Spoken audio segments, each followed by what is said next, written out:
Alright, what's going on, you guys? Alright, so we're back at it again with this Takeda intake, and we're going to install it into his Accord. And just so you guys know, we don't know what we're doing, so hopefully this works out.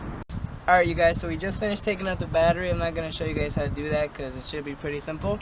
And right now we're going to remove this clamp from the throttle body. So I'll show you guys how to do that.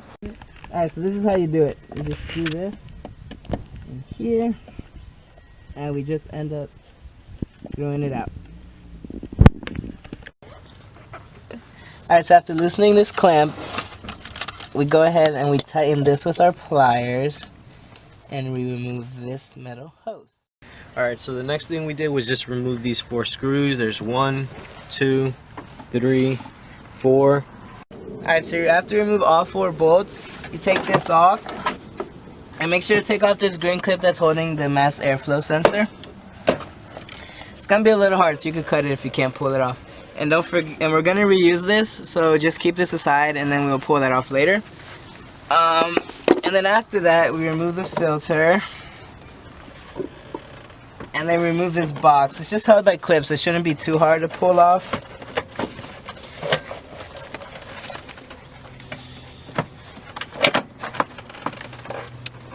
You have to remove this whole thing from it. So,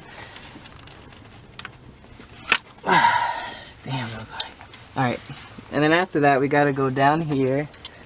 I don't know if you can see that little thing sticking out right here where my finger is almost touching. We have to remove that clamp as well. How the hell did we get there, bro? What you're gonna do is grab the smallest hose that comes with it. Or not the smallest one, but the one that seems that fits.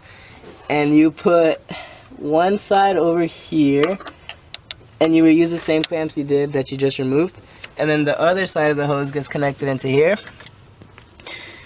And getting this one in is pretty difficult, so what you're gonna do is better to come from this angle and then grab the clamps down and then pull down, and that'll be the best way to get it in there.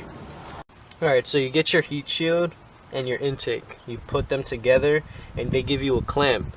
You want to put the clamp in between the 2 grooves that they give you, but you don't want to squeeze too hard, because if you do, then it's going to slip off and then it's just going to be a pain in the ass. So then what you want to do is get part 0500612, and you stick it on the opposite side of the intake, and you also get the clamp on there, and it's the same process as the top. You don't want to squeeze it too tight because then it's going to slip.